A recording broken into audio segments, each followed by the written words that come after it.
The Chinese know their stuff, no matter what anyone says. They reconcile the countries and somehow make it work normally. Usually we're talking about gaming devices here that cost a small fortune.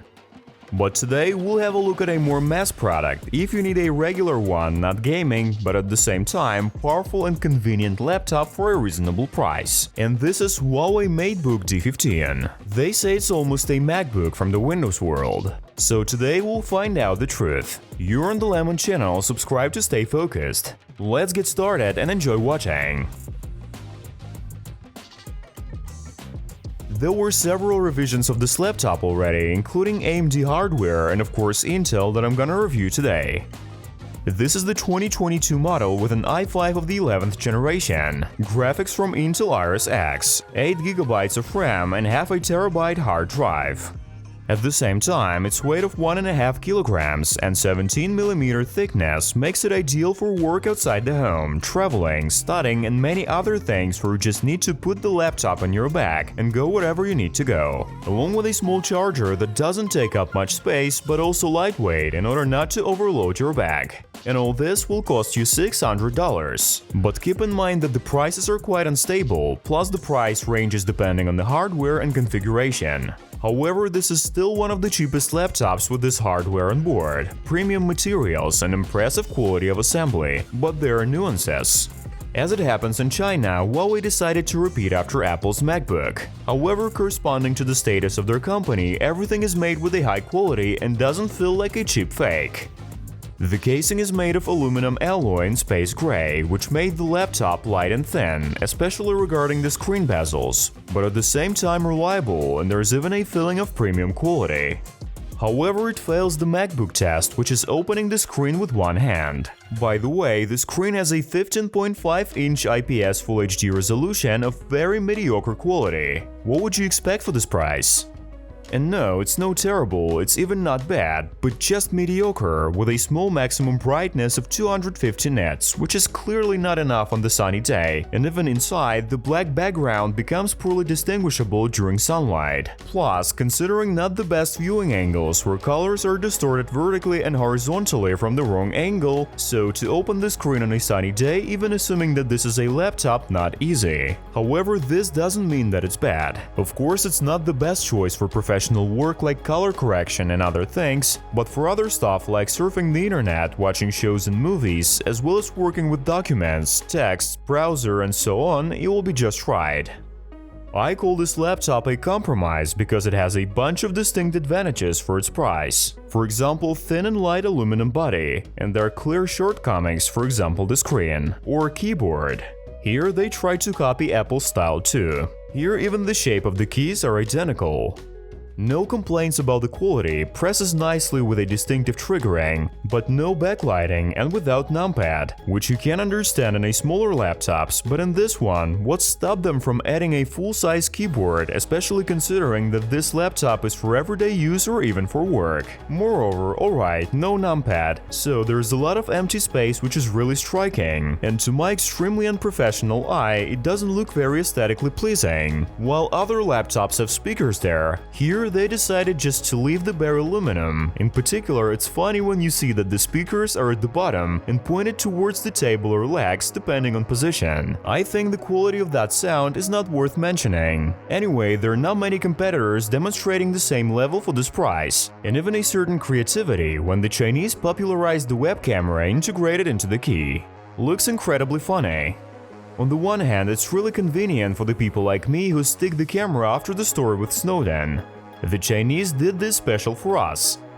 But on the other hand, if you are seriously going to use it, the interlocutors will often be looking not at you, but right inside your nose because of its weird location. But the thing that we can really praise is the power button combined with the fingerprint scanner placed above the keypad. And not for the idea itself, however, if I remember correctly, HUAWEI was the first to implement such a technology, but for its development. When you turn on the laptop, in other words, after a single press of the button, it reads and remembers your fingerprint during the time Windows loads, and then compares it with the one in the database for the login, which eliminates the need to press the same button again and again, and it immediately goes to the desktop, which is incredibly convenient. This is, by the way, the only laptop with this feature among those we have tasted so far, as well as unique features of the Huawei ecosystem such as Share. We shouldn't forget that this company makes not only laptops but also smartwatches, headphones, and smartphones, of course. But there's one thing: no Google services, because the company tried its best to integrate all their devices into one ecosystem, which means when opening the headphones, you're offered to connect them right away without having to go into the settings or anywhere else. Smartwatches can be connected to the phone in the same way, but what is essential, in order to connect your smartphone to your laptop, you just need to put it on the NFC tag. The devices will create a pair in one Wi-Fi network, and first, there will be a screencast of everything we do on the phone, and secondly, it will be possible to control the smartphone from the laptop, and moreover, we can easily drag files from the phone and back, which in my opinion is really convenient. A trifle but nice. What concerns the ports, here's rather a typical situation. On the right side there are two USB-A with a combined mini jack, and on the left one full-fledged HDMI, one more USB 3.0 and one more Type-C, which is used for fast charging. The package includes a small 65-watt power adapter, which is also lightweight, along with a detachable Type-C cable. So when it breaks down, which is very likely to happen anyway with portable devices, and not only with laptops, it would not be a problem to find a new one. The only problem is that the cable is a bit short, but it's quite easy to find a high-quality replacement of any length. By the way, since we're talking about the laptop's battery life, it's declared that it's supposed to work more than 10 hours, which sounds impressive. 10 hours is the maximum with all the settings set to minimum. In other words, the brightness to 0, perform only the easiest tasks, and in this case, yeah, perhaps it will survive that long. But in my work mode, the battery died by 50% in 3 hours, which means that the full cycle is somewhere around 7 hours. While brightness is above 50%, watching videos, working with documents, and surfing the internet. And the tests confirm that.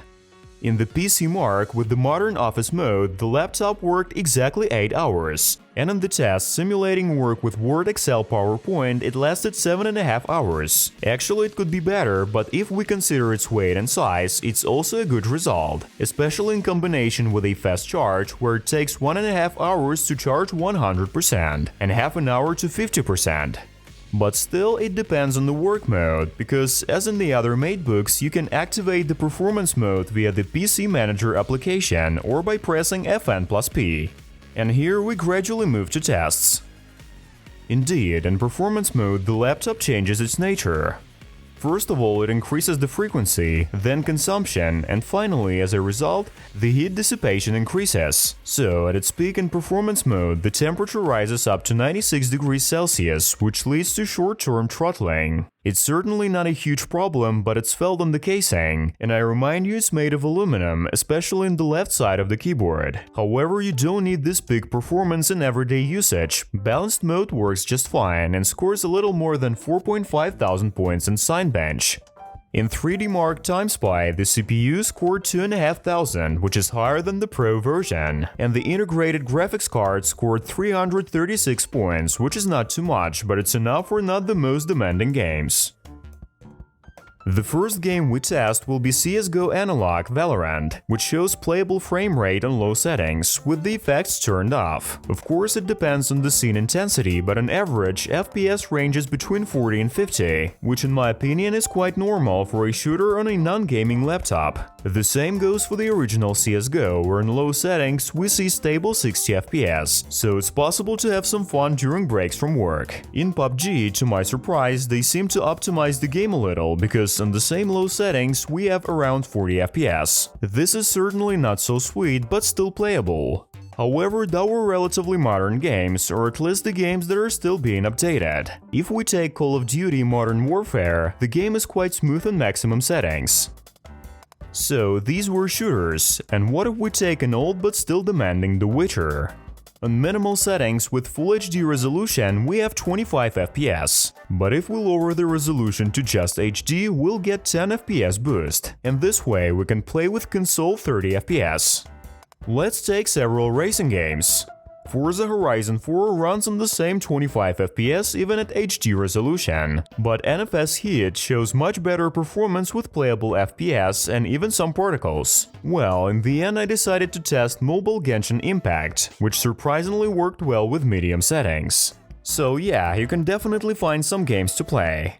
But all these tests do not show that this is a gaming laptop, we just showed you what this laptop is capable of. This laptop can run some multiplayer games with the lowest graphics settings. The same goes for the older projects up to 2015 or modern indie projects. But for the rest, this laptop is for totally different tasks. MateBook D15 is ultra-portable laptop without any overbuds, which in the morning you can take to school or work. In the afternoon you can power it from a standard Type-C cable and comfortably work till the night, after which you can take the laptop home. So, obviously the main features of the laptop are its size, weight, autonomy and the price, which downgraded the rest. For example, the screen, performance, keyboard with backlighting, and the same battery life, which doesn't shine but can last the entire working day. And if you also like Huawei ecosystem, this is probably the ideal option in terms of price and quality. And that's it for today. Let me know in the comments if you liked the review. In any case, please subscribe to the channel so you don't miss out new videos. Bye and see you soon.